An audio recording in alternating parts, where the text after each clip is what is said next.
가뭄이 심했는데 오늘 비가 이렇게 촉촉하게 많이 내려서 참 감사한 마음이 있습니다. 오늘 주일 예배에 나온 여러분의 심령에도 주님의 은혜의 단비가 촉촉하게 내리는 그런 시간이 되기를 축복합니다. 설날을 앞둔 주일이죠, 그렇죠? 아직 그러니까 음력으로 따지면 새해가 아직 되기 전 마지막 주일입니다. 황금 돼지 해는 아직 밝지 않았습니다. 제가 속한 무술년 개띠 해입니다. 아직까지도. 예. 한 달 2019년 시작돼서 한 달이 지나서 좀 익숙해지긴 했습니다. 그런데 아마 저도 그런데 아직 새해 계획, 2019년 계획을 못 세우신 분들은 이번 휴일까지 세우시면 되겠습니다. 새해가 이제 밝으니까요. 좀 괜찮죠, 그렇죠? 한국 사람들에게는 좀 여유가 있습니다. 사실 한 해를 보내고 맞을 때 너무 분주하고 바빠서 정리가 잘 안 되고 이제 한 달 정도 지나니까 2018년이 좀 정리가 되고 새해에 익숙해지는 그런 시간인 것 같습니다. 참 좋은 설 연휴입니다. 이렇게 한 해를 보내고 한 해를 맞이한다는 것은 우리에게 무슨 의미가 있습니까? 여러분, 한 해가 또 지나가고 2018년이 지나가고 이제 2019년 한 달이 지나고 좀 익숙해지는데 우리에게 무슨 의미가 있습니까? 세월이 흐른다 하는 말도 하고 또 세월이 지나간다 하는 말도 우리들이 하죠. 오늘 제가 설교 제목을 세월 지나갈수록 이렇게 잡았는데 원래는 세월이 가면 이런 유행가 가사에서 좀 따르려고 했는데 제 아내가 별로 마음에 안 들어 해서 찬송가에 있는 세월 지나갈수록 이렇게 한번 제목을 잡아봤습니다. 세월이 간다는 것이 어떤 사람들에게는 여기 좀 청소년들도 좀 눈에 띄는데 이제 좀 성숙해 가고 아이가 어른이 되고 하는 그런 의미가 있겠지만 또 여기 대부분 우리 이 주일 예배 일부 예배에 참석한 우리들에게는 세월이 간다는 것이 또 늙는다는 의미로 다가오는 그런 분들도 많이 있을 것 같습니다. 저는 이제 제가 작년 1월 달에 설교했던 것 같은데요. 58년 개띠로서 60 환갑 작년에 지냈는데요. 그러다 보니까 주변에 오랜만에 만나는 사람들 보면 확실히 나이가 늙어가는구나 금방 느끼게 됩니다.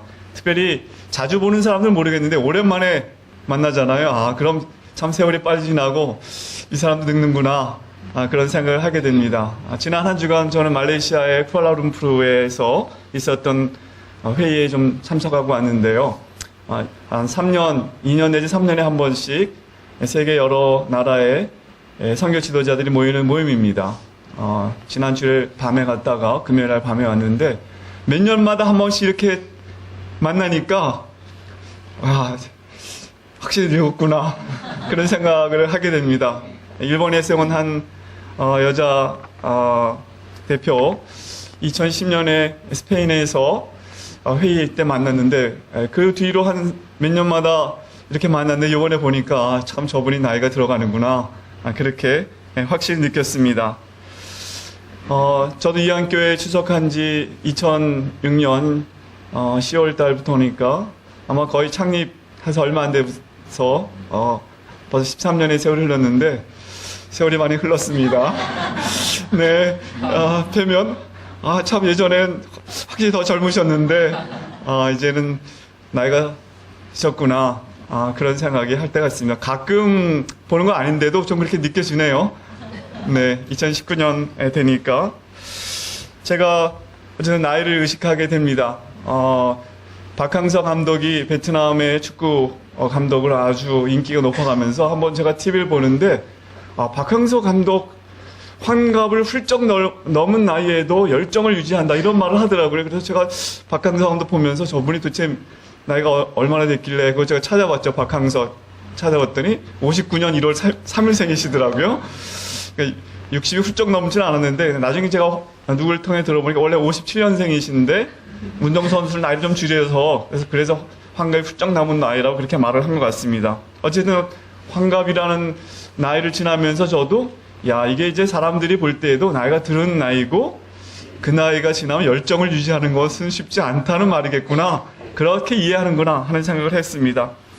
많은 사람들에게서 시간의 흐름은 많은 것들이 생기를 잃고 빛이 바래지고 쇠퇴하고 잊혀지게 되는 것, 이것이 일반적인 경험인 것 같습니다. 아까 제가 세월이 가면이라는 그 노래 얘기했었는데 1988년에 나온 노래더라고요. 보니까 그대 나를 위해 웃음을 보여도 허탈한 표정 감출 수 없어. 힘없이 뒤돌아선 그대의 모습을 흐린 눈으로 바라만 보네. 나는 알고 있어요. 우리의 사랑은 이것이 마지막이라는 것을. 서로가 원한다 해도 영원할 수는 없어요. 저 흘러가는 시간 앞에서는. 그리고 여기가 이제 앞건이죠. 원래 유명한. 세월이 가면 가슴이 터질 듯한 그리운 마음이 있는다 해도 한없이 소중했던 사랑이 있었음을 잊지 말고 기억해줘요. 이 뒷부분의 가사가 아주 참 마음에 와서 닿습니다. 그러나 오늘 성경 본문은 시간의 흐름 속에는 다른 의미가 있을 수 있다는 것을 우리에게 말씀하고 있습니다.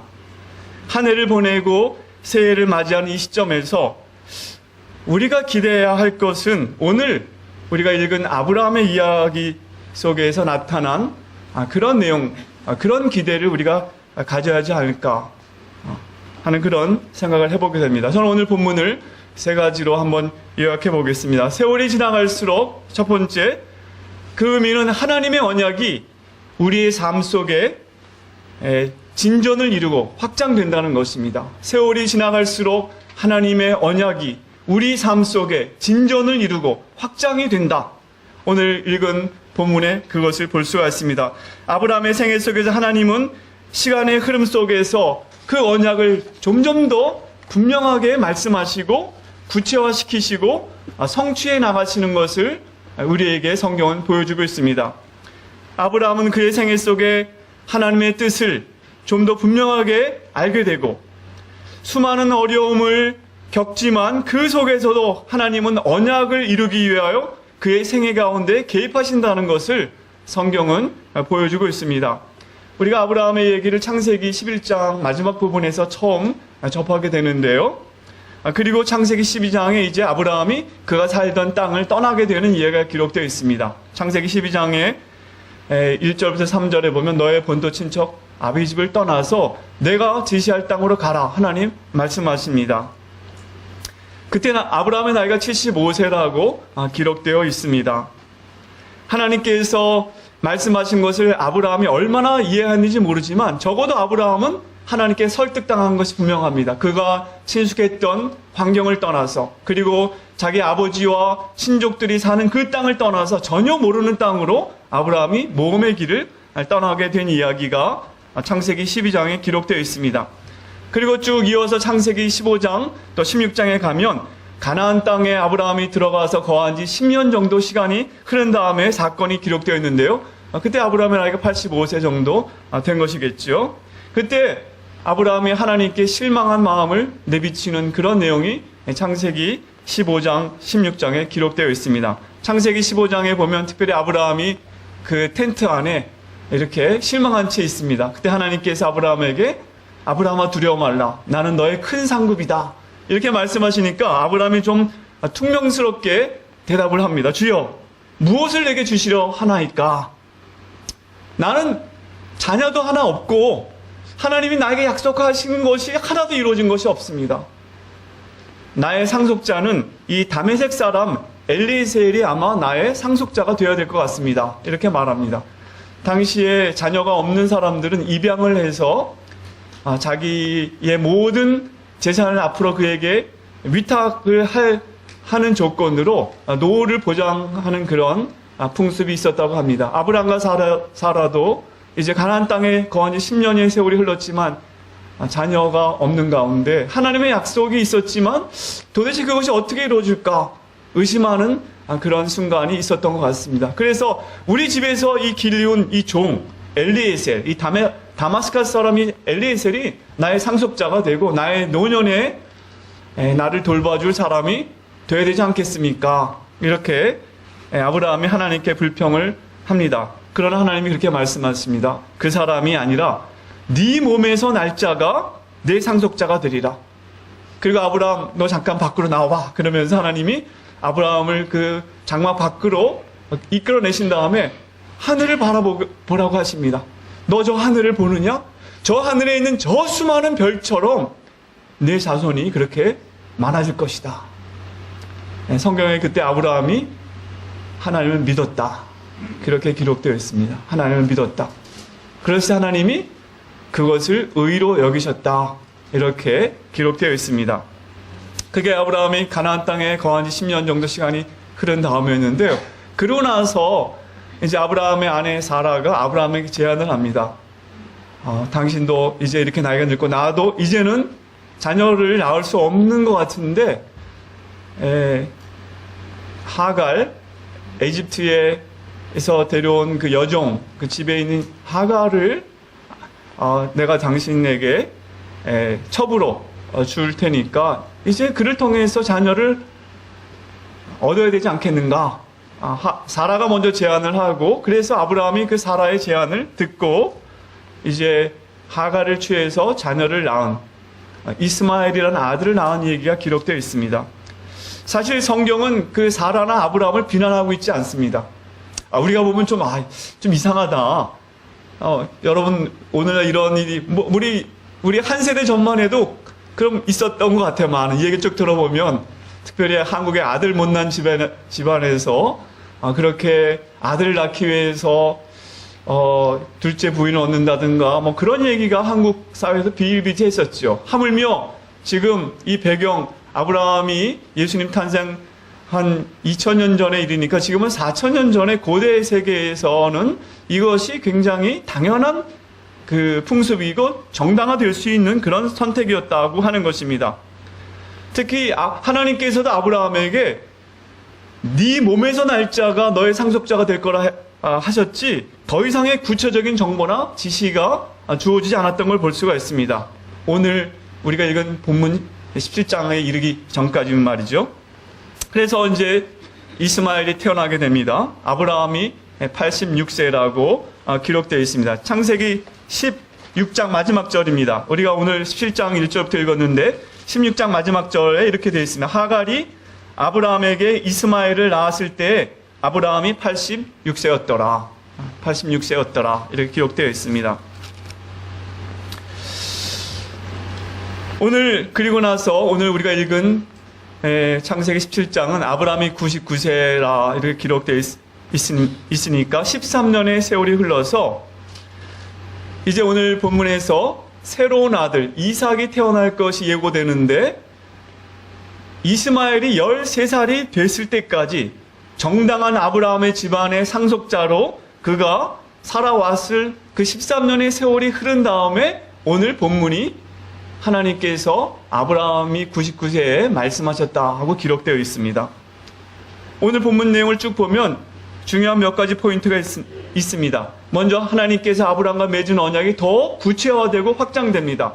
하나님께서는 아브라함에게 내가 너와 언약을 맺을 뿐 아니라 너의 자손들과도 언약을 맺겠다. 이제는 내가 너의 하나님이 될 뿐 아니라 너의 자손의 하나님, 너의 후손 대대로 나와 언약의 관계 있도록 하겠다 말씀하십니다. 그리고 그래서 아브라함의 이름도 바꾸십니다. 원래는 아브람이었는데 이때부터 아브라함. 아부라는 것이 아버지라는 뜻인데 비슷하지 않습니까? 아버지, 아브람은 원래 존귀한 아버지. 아마 고대 세계에서 아브람이 상당히 존경받는 그런 족장의 계열이었기 때문에 아브람, 그 가문이 그런 이름을 붙였는데 하나님께서는 이제 아브람이 아니라 아브라함이라 하라. 아브라함이란 뜻은 많은 족속의, 열국의, 많은 나라의 아버지. 이제 너의 이름은 아브라함이다. 하나님 이렇게 말씀하십니다. 하나님과 아브라함이 맺었던 언약이 더 구체화될 뿐 아니라 확장되고 하나님은 아브라함의 자손들에게는 이스라엘 앞으로 장차 나타난 이스라엘 백성뿐 아니라 그 근처의 수많은 중동 지역에 있었던 나라들의 아버지가 조상이 아브라함이라는 걸 우리가 알 수 있습니다. 더 나아가서 보면 여기 앉아있는 우리도 사실은 아브라함의 자손, 믿음의 자손이 된다고 성경이 말씀하고 있는 걸 우리는 알게 됩니다. 아브라함이 보았던 저 수많은 하늘의 별들 가운데는 우리들의 얼굴도 거기에 있었다고 성경은 우리에게 나중에 알려주시죠. 이처럼 세월이 흐른다는 의미는 아브라함에게 있어서 하나님의 뜻이 더 선명하게 드러나고 성취되는 그런 의미가 있었다는 것입니다. 올 2019년도 우리에게 그런 한 해가 될 것을 우리는 기대해야 합니다. 하나님의 뜻이 점점 더 선명해지고 하나님의 뜻이 우리의 삶 속에 성취가 되는 그런 한 해를 우리는 기대할 수 있습니다. 아멘? 단지 한 살 내가 더 먹어서 내가 좀 더 늙어가는구나. 그게 아니라 하나님의 뜻이 우리 삶 속에 더 구체화되고 선명해지고 그리고 하나님의 뜻이 성취되는 그런 2019년이 되기를 우리는 모두 기대해야 할 것입니다. 새해가 되면 덕담하는데 우리는 덕담을 넘어서서 하나님 말씀에 근거해서 그렇게 우리가 축복하면 좋겠습니다. 옆에 있는 분에게 올 한 해가 여러분에게 하나님의 뜻이 더 선명하게 드러나는 그런 한 해가 되기를 축복합니다. 한번 하나님의 뜻이 선명하게 드러나는 한 해가 되기를 축복합니다. 자, 두 번째로 세월이 간다는 의미가 무엇입니까? 오늘 세월 지나갈수록 오늘 본문은 우리와 하나님의 관계가 더 깊어지고 헌신이 깊어지는 그런 의미가 있다는 것입니다. 오늘 우리가 6절, 7절까지 읽었는데 8절부터 보면 내가 내 후손에게 내가 거류하는 이 땅, 곧 가나안 온 땅을 주어 영원한 기업이 되게 하고 나는 그들의 하나님이 되리라. 뿐만 아니라 이제 말씀하십니다. 하나님이 또 아브라함에게 이르시되 그런즉 너는 내 언약을 지키고 내 후손도 대대로 지키라. 너희 중 남자는 다 할례를 받으라. 할례를 행하라고 하나님께서 아브라함에게 요청하십니다.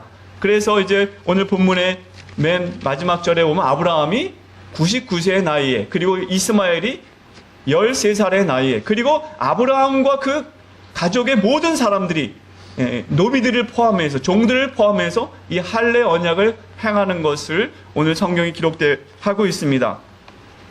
이제까지 하나님은 아브라함에게 여러 번 언약을 말씀하시고 또 새롭게 갱신하셨는데 주로 좀 일방적이었습니다. 내가 이렇게 하겠다. 너는 내 언약에 참여하고 이것을 믿으라. 이렇게 하겠다. 그러나 오늘 좀 더 구체적으로 아브라함과 그 자손들에게 할례를 행하라고 하나님 요청하십니다. 이것을 다른 말로 표현하면 좀 더 아브라함 편에서 하나님의 언약에 더 적극적으로 구체적으로 헌신할 것을 하나님께서 요청하신 것입니다.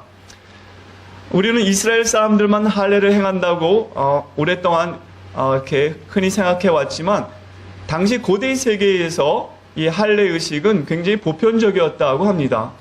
이것은 성인식 이게 일종으로 행하는 부족들도 있었고 또 한 사람이 어떤 집에 이제 장가를 들어서 가게 될 때 그 집의 일원이 되는 표로 내가 이제 나의 모든 것을 이제 내 처가 된 장인의 보호 아래 나를 의탁한다는 의미로 할례 의식을 행하기도 했던 것 같습니다. 그러나 하나님은 당시에 행해졌던 그 할례 의식을 특별히 취해서 아브라함과 맺는 언약의 징표로 활용을 하십니다. 그래서 아브라함과 그 자손은 이제 그 몸에 그 새긴 그 표를 볼 때마다 우리는 하나님과 특별한 관계에 있는 하나님과 언약 관계에 있는 그런 사람들이구나를 기억하도록 하나님은 만드신 것입니다. 오늘 말씀은 하나님과 아브라함의 관계가 세월이 흐를수록 더 견고해지고 아브라함은 더 능동적으로 하나님의 언약의 파트너로 참여하게 된다는 것을 보여주고 있습니다. 우리는 어떻습니까? 우리의 헌신, 하나님과의 관계 속의 헌신이 하나의 젊은 날의 추억으로 지나가 버린 그런 분들은 없습니까? 나도 한때는 믿음이 좋았다. 나도 한때는 교회 생활을 굉장히 열심히 했었다. 그런 얘기를 그냥 자녀들에게 혹은 주변 사람들에게 하는 것이 우리에게 세월의 흐름의 의미가 되어서는 되겠습니까? 오히려 하나님의 언약에 더 깊이 하나님의 뜻에 참여하고 헌신하는 그런 것이 우리에게 세월이 지난다는 의미가 되어야지 않겠습니까? 많은 사람들의 믿음이 흔들리고 교회마다 신앙의 공동체들마다 옛날에는 좋았는데 하는 소리가 많이 들려오고 있는 요즘입니다. 세월의 흐름 속에 하나님도 함께 늙으셨습니까? 우리가 늙는다고 하나님도 함께 늙으시는 겁니까? 하나님의 약속도 빛이 바라는 것입니까? 99세 아브라함이 할례를 받았습니다. 하나님의 언약에 더 구체적으로 깊이 헌신하는 표를 그가 갖게 되었습니다. 우리의 삶은, 우리가 이 땅에 사는 동안에 우리의 믿음의 삶은 끝이 이 땅에 살아갈수록, 나이가 들어갈수록 희미해지는 것이 아니라 이 땅의 삶이 마무리될 때까지 끝이 나는 것이 아닙니다. 믿음의 경주가 남아있다는 것을 우리는 기억해야 하는 것입니다. 사실 제가 이번에 그 쿠알라룸푸르에 가기 전에 한 2주 정도 감기와 몸살을 앓으면서 좀 침체되는 시간을 가졌습니다. 감기 한 일주일 앓고 나니까 입맛이 딱 떨어지고 힘이 쫙 빠지고 모든 것이 귀찮아지고 인생도 좀 허무하게 느껴지고 좀 그렇더라고요. 사람이 별게 아니더라고요. 아프고 나니까 여기 아켄피스라는 유명한 분도 글에 썼습니다. 여러분의 아름다움을 자랑하지 마십시오. 아무리 아름다운 사람도 며칠 앓고 나면 그 몰골이 그냥 별게 아닙니다. 그런 말을 했는데 정말 아프고 기침을 계속하고 나니까 밤에 잠도 잘 안 오고 입맛도 없고 나니까 그냥 인생이 그냥 빛이 다 사라진 것 같고 이제 앞으로 또 나의 그 노년의 삶도 별게 없겠고 힘들겠구나 하는 생각만 들고 좀 그랬어요. 근데 이번에 쿠알라룸푸르에 일주일 보내면서 한 60여 명 지도자들이 모였는데 24개국에서 온 한 60여 명 지도자들이 일주일 동안 보내면서 함께 이야기하고 기도하고 무엇보다 함께 찬양하고 하나님을 예배하게 될 때 제가 어저께 밤에 들어와서 읽기를 쓰면서 내 마음이 좀 회복이 되었구나, 새롭게 되었구나 함을 느꼈습니다.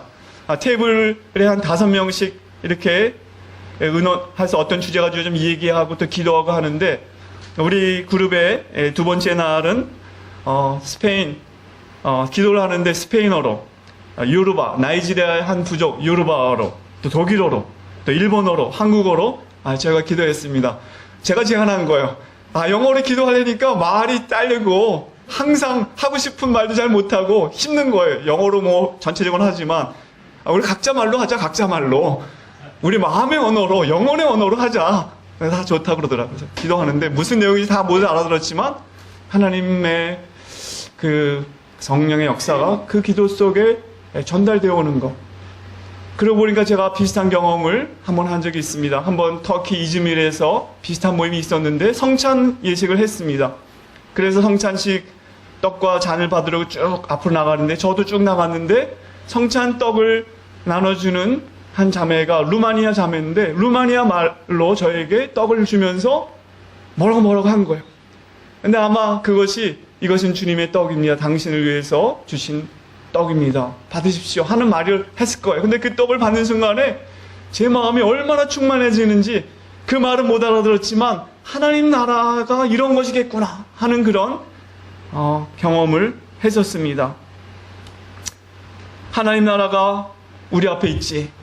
모든 민족과 열방이 예수 그리스도의 이름 앞에 예배하고 찬양하고 우리가 함께 모일 그 나라가 우리 앞에 있지.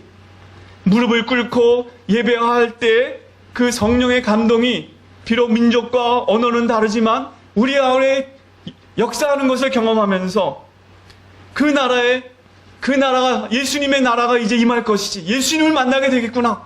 아브라함과 이삭과 야곱의 우리의 믿음의 조상들이 베드로와 요한과 그리고 바울이 앞서간 우리 아버지 4년 전에 이제 5년 전에 소천하신 우리 아버지도 거기 계시지. 우리 장모님도 계시지. 앞서간 내 친구들도 거기 있지. 이런 생각이 막 나면서 마음이 새로워지더라고요. 하나님 나라가 다가오고 있지. 물이 바다를 덮은 것 같이 여호와의 영광을 인정을 하시 온 땅에 충만하게 될 날이 있지. 나는 비록 나이가 먹어가고 좀 힘은 빠지지만 하나님의 약속은 계속 전진을 이루지. 이런 생각이 제 마음에 들어왔습니다. 오늘 우리가 이 자리에 왜 모였습니까? 우리가 하나님의 백성인 것을 다시 한번 확인하며 하나님께 예배하며 하나님의 약속이 우리 삶 속에 이루어지고 역사를 통해 이루어진다는 것을 우리가 다시 한번 고백하기 위하여 이 자리에 모인 것입니다. 우리가 하나님의 이름을 찬양하고 기도하고 세례에 참여하고 성만찬에 참여하고 하나님의 말씀을 듣는 이 정기적인 이런 이 모임을 통해서 우리는 우리의 믿음이 연약해져 가는 것을 다시 한번 회복하게 되는 그런 경험을 하게 되는 것입니다.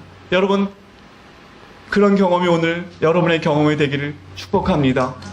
하나님께 다시 한번 마음이 헌신되고 새로워지고, 올 한 해에도 하나님의 뜻이 이루어지고 내가 하나님의 언약에 더 깊이 참여하도록 하나님은 나를 이 땅에 남겨두셨구나. 그렇게 믿으시기 바랍니다. 주님께서 새 힘을 주셔서 올 한 해 하나님께 더 가까이 나가고 하나님께 더 헌신하도록 여러분을 이끌고 계십니다. 마지막으로 세월이 지난다는 의미는 무엇입니까? 하나님의 놀라움을 경험하는 기회가 된다는 것입니다. 오늘 이제 아브라함의 하나님의 말씀을 쭉 들었는데 좋습니다. 하나님, 나의 후손들까지 하나님이 되어주시고 이 땅을 나와 내 자손들에게 주시겠다는 말씀 좋습니다. 아브라함이 아멘 아멘 하면서 들었는데 아브라함이 깜짝 놀라는 말씀을 하나님 또 하세요. 이 말씀을 들을 때 아브라함이 경악하게 됩니다. 아브라함이 말은 안 하지만 이건 아닌데 하는 그런 것이 뭐가 나오냐 하면 이제 17장 15절에 이렇게 나와요. 이 말씀입니다. 하나님이 또 아브라함에게 이르시되 내 아내 사레는 이름을 사레라 하지 말고 사라라 하라. 내가 그에게 복을 주어 그가 내게 아들을 낳아주게 하며 내가 그에게 복을 주어 그를 여러 민족의 어머니가 되게 하리니 민족의 여러 왕이 그에게서 나리라. 이게 무슨 말씀입니까? 아브라함은 너무 놀란 거예요. 아니, 사라가 아들을 낳아? 이미 이스마엘이 있는데 이스마엘이 13살입니다. 13살이면 고대 세계에서 당당한 한 성인으로서 대접을 받는, 이미 아브라함은 자신의 모든 꿈과 하나님과의 언약의 모든 헌신을 이스마엘에게 쏟아붓고 키웠습니다. 여러분, 아들이 한 13살 됐다고 생각해 보세요. 지금 중학교 한 2학년 정도 되나요? 그 아들을 상속자로 삼고 모든 사랑을 아브라함은 이스마엘에게 부어주었습니다. 근데 하나님이 이스마엘이 아니라 사라가 너에게 날 아들 이삭이 네 상속자다. 이것이 아브라함에게 굿뉴스가 결코 아니었습니다. 배드 뉴스였습니다. 받아들이기 너무 어려웠습니다. 아브라함이 이렇게 말해요. 하나님, 그게 아니라요, 이스마엘이나 잘 살기를 원합니다. 이렇게 말해요. 그때 하나님이 아니야, 내 아내 사라가 내게 아들 낳으리니 너는 그 이름을 이삭이라 하라. 이스마엘에 대해서는 내가 네 말을 듣고 이스마엘도 내가 축복하겠다. 그러나 내 언약의 파트너는, 너의 상속자는 바로 이삭이다. 하나님 이렇게 말씀하셨습니다. 여러분, 한 사람이 13년 동안 어떤 꿈을 키워왔던 것을 바꾸기가 쉽겠습니까? 13년 동안 추진해왔던 프로젝트가 있었는데 그거 아니고 새로 시작해 했을 때 아마 받아들이기 힘들었을 거예요. 아브라함에게서는 하물며 더 힘들었을 것입니다. 하나님께서는 아브라함이 이스마엘을 낳아 양육해온 것을 잘못이라고 비난하거나 정죄하지 않으셨습니다. 오히려 이스라엘을 크게 축복할 것이라고 말씀하십니다. 우리는 우리가 생각할 수 있는 한계 내에서, 또 우리가 기대하는 한계 내에서 선택하고 행동할 수밖에 없는 존재들입니다. 그렇죠. 우리의 생각 속에서, 우리의 한계 내에서 우리는 생각하고 선택합니다. 그러나 성경은 그것이 전부가 아니라는 것을 말씀하십니다. 하나님은 우리에게 마치 하늘이 땅에서 높은 것 같이 우리의 길과는 전혀 다른 계획을 가지고 행하시는 분이라는 것을 성경은 우리에게 말씀하십니다. 그리고 우리가 그것을 인정해야 된다는 것을 말씀하십니다. 이것은 우리가 평생에 받는 신앙의 훈련의 굉장히 중요한 일부분이고 하나님을 알아가는 과정입니다. 하나님은 우리의 한계 안에 매이는 분이 아닙니다. 우리의 생각이나 기대의 그 영역에 매여서만 움직이시는 분이 아닙니다. 그것을 훨씬 초월하시는 그런 하나님이시라는 것을 아브라함은 배워야 했습니다. 그가 행하시는 일은 우리가 측량하거나 심지어는 생각조차 할 수 없는 그런 일을 행하시는 분이십니다. 하나님은 그런 분이기 때문에 우리는 하나님께 대하여 경탄하고 그분을 경외해야 한다고 성경을 말씀하십니다. 그분은 결코 빤한 분이 아닙니다. 우리의 계산 속에서 움직이는 그런 분이 아니라는 것입니다. 여러분, 하나님이 쉬워 보이십니까? 빤해 보이십니까? 그 하나님은 성경의 하나님이 아닙니다. 사라가 나중에 하나님 말씀을 듣고 사라가 그렇게, 내가 늙었고 내 주인도 내 남편도 늙었는데 무슨 즐거움이 내게 있겠는가?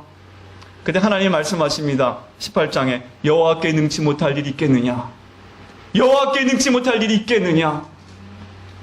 인간의 경험이나 노력의 한계 속에서는 결코 있을 수 없지만 나 하나님은 그것을 뛰어넘는 하나님이라 하고 말씀하십니다. 그래서 신비하고 초자연적이고 놀랍고 심지어는 경악스러운 그런 경험이 우리에게 우리 신앙 안에 있는 것입니다.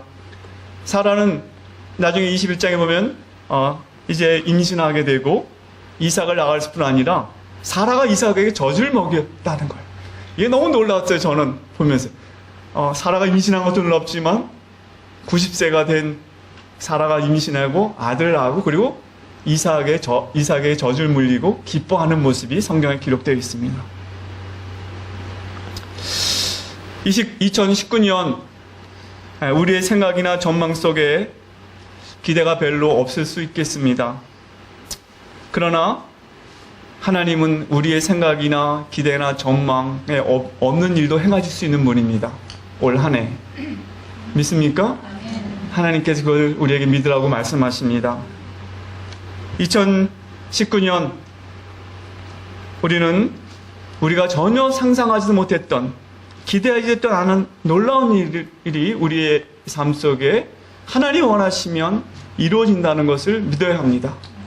다시 한번 옆에 분들에게 축복하시기 바랍니다. 하나님이 놀랍게 당신의 삶 속에 올해 역사하실 것을 축복합니다.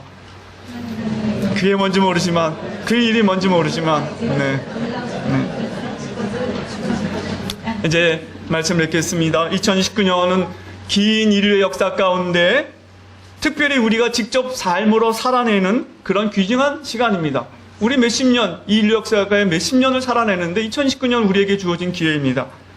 하나님께서는 당신의 뜻을 이루는 도구로 우리를 사용하기 위해서 이 땅에 2019년 우리를 존재케 하십니다. 아무쪼록 우리 모두에게 하나님의 언약이 더 확장되고 더 성취가 되는 한 해가 되기를 축복합니다.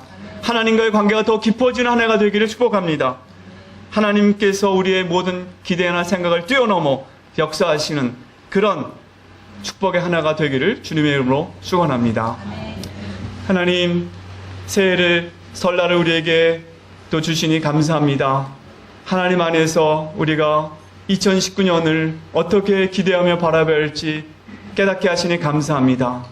하나님, 이 말씀 붙잡고 오란 한 해 주님의 약속이 우리에게 이루어지는 것을 기대하며 살게 도와주시옵소서.